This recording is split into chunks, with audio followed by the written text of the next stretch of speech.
I've been keeping this a secret for years now. It's rot inside my soul, but I couldn't care less if it spreads and eats me alive. I kept it inside me, nurtured it, and let it fester like a nasty cut. So now you're probably asking, then why are you suddenly revealing this to us now? To be frank, I'm not entirely sure. Maybe it's my hero complex. That was the original reason why I trained to be an officer. I'm thinking maybe I could still warn you, alarm the public. But to be honest, I just probably want to convince myself that I still draw breath for a reason. My name is Lance Becker. Not that it matters. I just think it's polite to know a stranger's name before a stranger's story. I used to work in a police station 10 years ago. Now I own a bookstore near my apartment. I told the chief that I was leaving because I wanted to pursue my artistic calling to write. I want to inject colour in lifeless white canvases with every stroke and every scratch of a pen.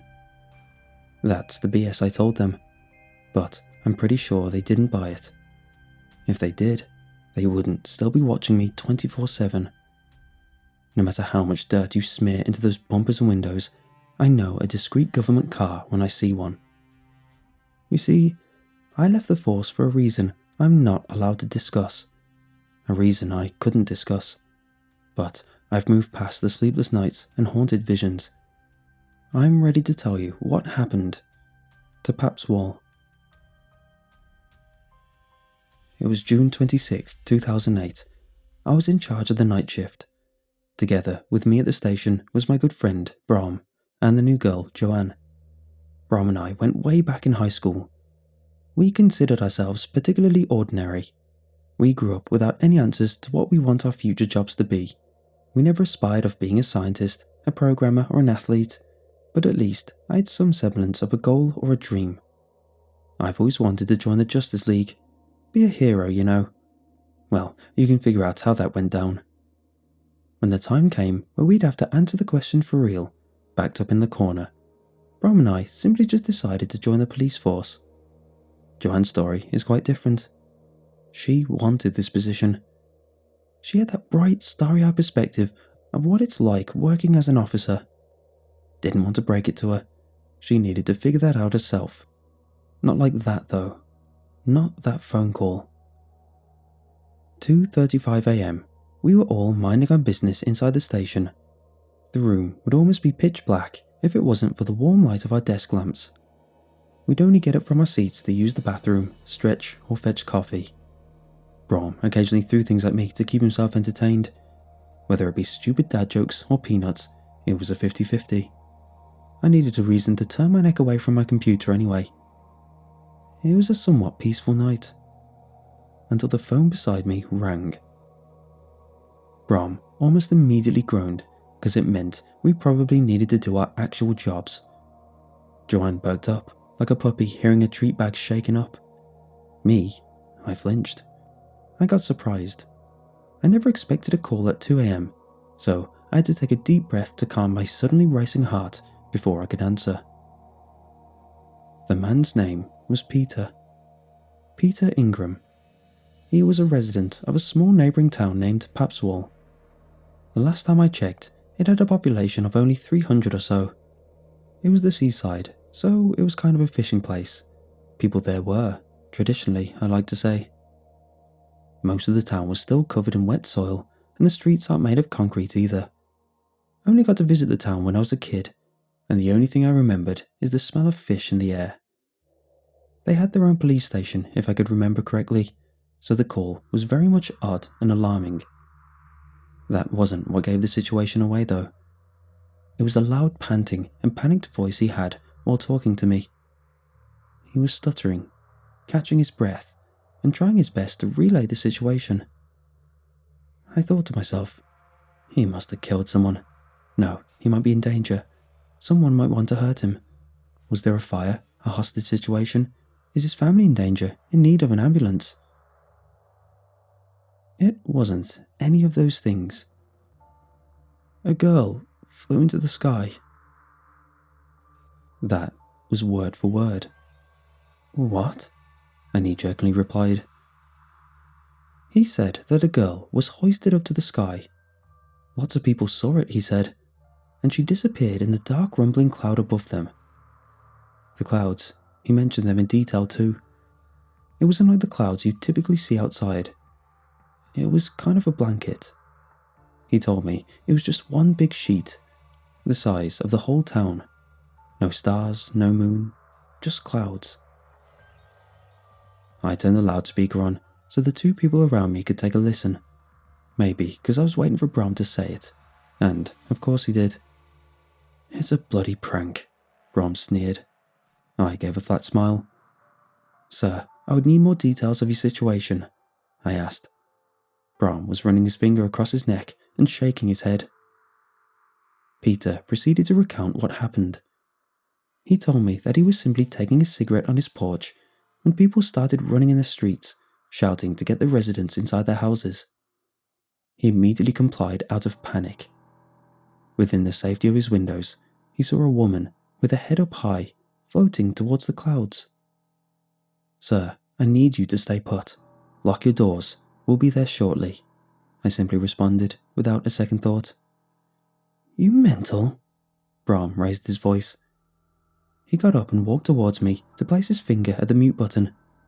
"This is a prank," he tilted and lowered his body to reach my face. "You seriously want to drive out of town at 3 in the morning because the fish town gave birth to Supergirl?" Before I could answer back with my own snarky comment, the phone call dropped. Brom raised his eyebrows as he stretched and went back to his seat. "I don't know. It sounded like he really needed help." Joanne was standing up the whole time, rubbing the tip of her fingers. Her eyes looked at me, waiting for my response. "Well, they shouldn't have hung up," I nonchalantly replied. Joanne hadn't got a chance to sit down yet when the phone rang again. I put it on speaker. "Where are you guys? It's been 5 goddamn hours." We all stared at each other in confusion. It was Peter again, only this time his voice was shaking. The words couldn't escape his mouth anymore, unlike the first call. He sounded like his lips were quivering. "Emily, my wife." He proceeded to moan and cry on the phone. I asked him what's wrong, and the words that came after were most bizarre at the time. "Fish lines, they're hanging from the sky." He described the town to be ridden with hooks dangling 3 to 6 feet off the ground. They were all coming from the clouds, hovering above their town. They were spread unevenly, almost depending on the number of people nearby each house. All of our faces wrinkled in disgust as he proceeded to describe the supposed bait. He said the lines had fat, yellow worms pierced on each hook, resembling maggots the size of pups. They had beady black and blinking eyes decorated around its body. It dripped viscous fluid to the ground beneath them, making puddles all over the streets. "My wife, Emily," Peter continued. "She was looking out of the window. She said her father was still outside." Peter sobbed uncontrollably. "So, did you get your father back in the house?" Brom suddenly shouted from his desk, losing all sense of professionalism. I wouldn't blame him. At that point, we were all getting dragged in this person's narrative. "No, you don't understand," Peter exhaled. "Her father has been dead for years now." Silence blanketed the room. All I heard from Peter was mumbling at that point. I looked at Joanne and Brom, and it was easy to tell that we all got a little spooked out. I focused again and started to tell Peter to calm down. He continued. After Pete's wife went to open their front door, he said that she immediately ran towards one of the hooks and grabbed the worm. She let it crawl inside her mouth, as Peter said, letting it squirm and go bulging down on her throat, down to her chest, and disappear inside her stomach. The fishing line was all that remained on her slime-drenched lips. So, before Peter could chase her down, the line tensed and whirred, making a sound of a strung guitar string, before hoisting her wife up like she weighed nothing and disappeared into the clouds. Peter told us that he was in shock and he didn't realize he was walking towards another hook. His neighbor from across the street shouted at him and snapped him out of it. His neighbour then proceeded to throw a walkie-talkie at him, which Peter carried back inside the house. "That was my good pal, Billy," he explained. "I'm talking to him through the walkie. He told me that the hooks are reeling in tons of people from the town. Dozens are going up by the minute. Like idiots, they get themselves snagged to be dragged up like dolls. I'm scared, officer. I'm just really... Peter continued to sob on the line. "We need to go," Joanne interrupted. "Well, you're full of beans. To where? The whole damn thing seems a bit dodgy to me." Brom tried to refute. "They need help. We need to do something." "What? Something? Do you even know what the hell is going on? I don't." Brom was on the brink of shouting. They raised their voice higher, inching towards each other, trying hard to make the other person back down.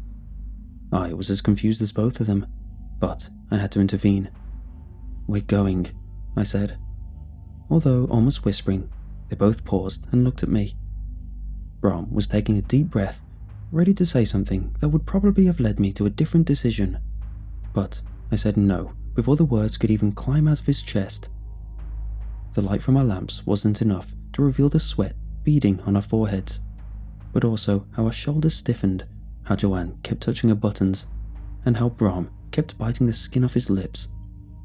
We were all wrapped around the sudden anxiety that we failed to notice that Peter had already dropped the call. We felt the seconds of just sitting around press heavily on our chest. "Okay," I gathered my thoughts. "Joanne, keep an eye on the phone. Contact the neighbouring town's police department. Innsmouth, come with me." "I can go." Joanne stopped me from fetching the keys from the rack. "Well, she wants to go." Brom nervously smiled. I gave Brom a meaningful glare, one that would etch the seriousness of the situation on his damn skull. I left the front door and started the car.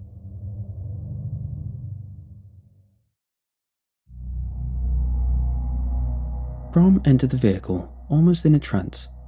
He kept bouncing his leg the moment he sat down, silently looking at the dark road ahead of us. I had no words to say during the drive either.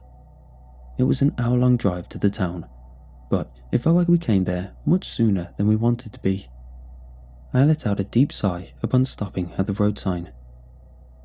"Welcome to Papswall, population 652. From our car, we saw windows and street lamps lit warm yellow-orange amidst the dark and blue night. It was peaceful, quiet. We didn't want quiet, however. We both froze in place, unable to move a foot in front of another, seemingly wanting for the first one to take the lead. "Hello?" Brom shouted as loudly as I could. I jumped, felt as if I was about to vomit my heart out. "Hello? Someone? This is Ash..." "Brom," I called him out, whispering. "The hell are you doing?" "I don't want to go. I don't." His voice started to crack. He walked around in circles, his hands behind his neck. He then looked up. I knew it was to push the tears back in, but I decided to shut up about it. Instead, I gave the most convincing chuckle I could pull out of my ass. "Dude, come on. It's probably just a prank, right?" I smiled at him. He smiled back, enough to give me a bit of comfort, enough to push myself to walk past the first sign. Walking forward, the salty scent of the sea welcomed us with a cold hug. The people of the town, however, never gave us the same courtesy. The houses were all lit up, but not a single shadow can be seen inside the windows. The front doors were wide open. They creaked and slammed, almost in sync, matching our every step on the soft, wet land. Brom's gun was pointed at every corner I shined my light. I was honestly getting more nervous about accidentally getting shot by him due to his nervous and snappy movements and heavy breaths. I looked back and he was sweating like a horse, despite the cold breeze. I wasn't a tough nut myself. I just needed to put a front until we met someone. Anyone. "Hey, look, Lance. No hooks from the sky." "Yeah, no hooks." Honestly, I wasn't so sure if that was good or bad. We'd made some distance going inside the town. Our steps made crunching noises on the rocky ground, so I looked back when I heard that Brom wasn't taking any more steps. When I checked, he was looking down, his eyes wide open and his hands almost loose, ready to drop the gun. "What's wrong?" I asked. I approached him and shined my light at his feet. My jaw slowly dropped, so did my heart. It was the puddle. The white, glistening pool of gunk. Brom raised his foot and the liquid dripped down off it like snot. I looked around and it was everywhere. Every 6 feet, puddles of slime. And, if our memory served us right, we both knew where it came from. "I think we should leave," Brom mumbled, and I couldn't have agreed more. I grabbed his arm and pulled him away from being fixated on the puddle. We briskly walked back, past several empty houses, yet the sign nor the car was nowhere to be found. We started to walk faster, slowly transitioning to a sprint, until we caught ourselves running. We never took a turn, yet it felt like we were lost. The houses, the streetlights, the roads, and the puddles all looked the same. I was panicking. I kept on looking back to make sure Brom was still following me. The last thing I'd want is to be alone in that godforsaken place. At that point, we both knew that something weird was going on. We were going around in circles. The town seemed alive, morphing itself to keep us in. We just didn't want to acknowledge it. So we kept running. Even broke the most logical thing to do and started taking turns, left and right, looking for something different, an establishment, a shop, anything. But it was the same old empty wooden houses everywhere. We stopped to catch our breath. Brom fell to his knees, digging his hands in the dirt. "Lance, what's happening?" He started to burst out in tears.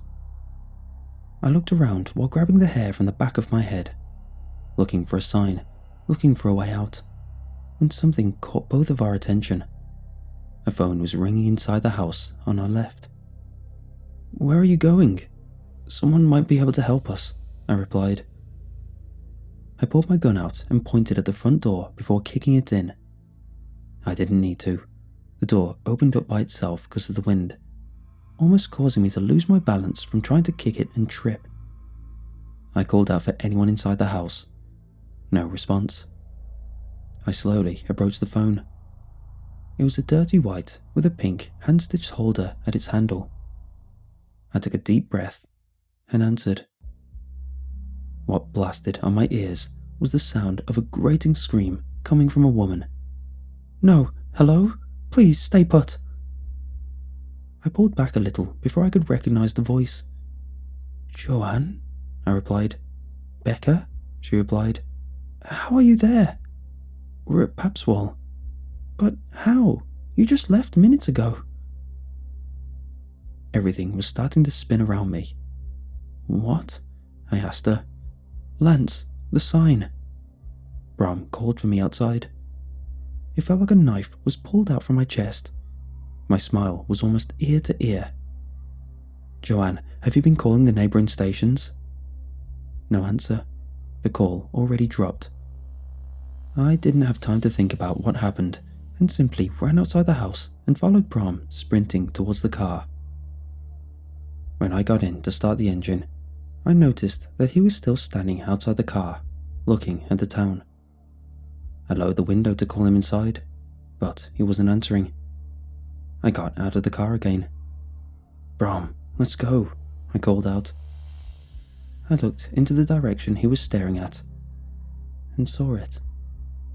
Something was glistening in the distance, just beneath a street lamp. "Mom?" he muttered. Every hair on my body stood up. "Brom, are you okay?" I got nervous, especially when I saw him take a couple of steps forward. My heart dropped seeing him lean over, ready to run back to town. The adrenaline kicked in, causing me to grab and wrap my arms around him before he could start chasing after whatever that was. Brom, your mom's not here. She's back in England, remember?" I whispered into his ear, holding him as he struggled. After a few seconds, he started to calm down.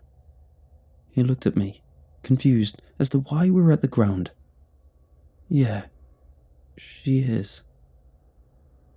We went inside the car and had a silent trip back to the station. We were still trying to process everything. I hadn't even told Brom about what happened when I answered the phone. He seemed lost in his thoughts that he never cared to ask anyway. We got back to the station around 4 a.m. It was dark, but the sun was starting to peak on the horizon. When we arrived at the station, Brom asked me to go ahead inside. He wanted some time alone in the car. The feeling of confusion and dread still followed me inside the station. It didn't help that everything was so quiet. The only sound that could be heard was the buzzing of the air conditioner. I found Joanne standing and staring blankly beside my desk while holding the phone on her shoulders. "Joanne?" I called her. I grabbed her hand to receive the phone and put it down. She flinched the moment I touched her. Her eyes welled up and her legs started to get weak, almost causing her to fall on the floor. I was ready to catch her, but she quickly grabbed my desk and stood back up herself. No words were spoken between the three of us for the rest of the shift. It was safe to say that none of us got some proper sleep after going home too. The next day, men in suits were swarming inside the station. The chief called me in and told me that some guys wanted to talk to me for an interview, to talk to the three of us. The suits called us one by one in the interrogation room. Inside were 4 folders, one for each of our names, and another labelled Case 7. They had their way with words, but to dumb it all down, all I heard was, "Shut up about it, or die."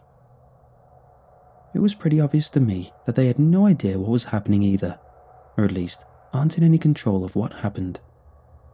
What they do have control over, however, is information. This was 10 years ago, and as far as I know, the town of Papswall was erased from the face of the earth. I heard it was nothing but a barren wasteland now.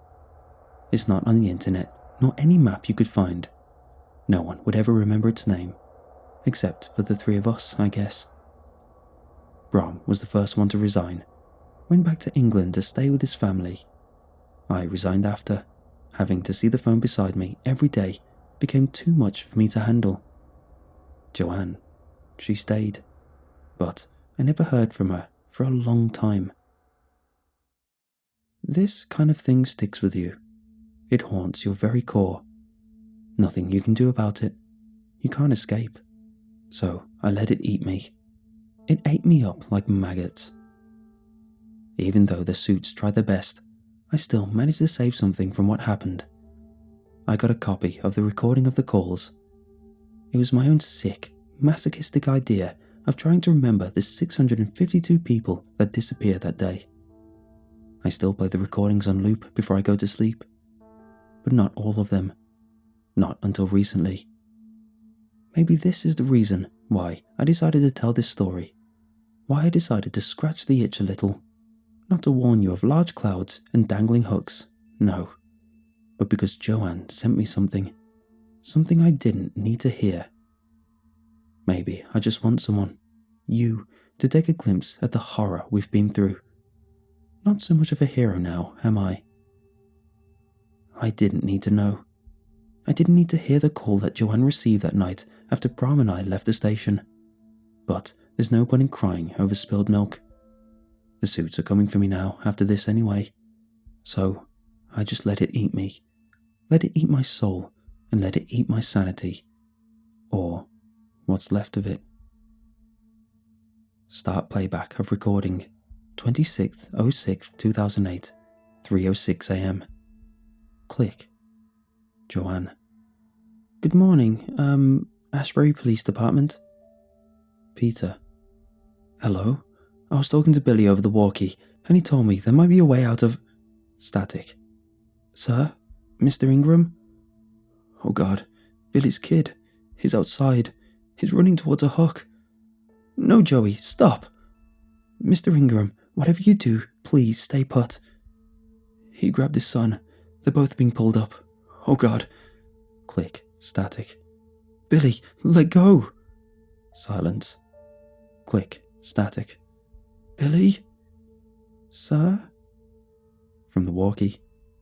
Peter, Who are you people? Billy, where are you? What's happening up there? Hello? Indistinct screeching. What was that? Nothing matters now, Peter. What are you talking about? Sobbing. Laughter. Billy? Silence. It's real, Peter. It exists. And it looks hungry. Click. End of recording.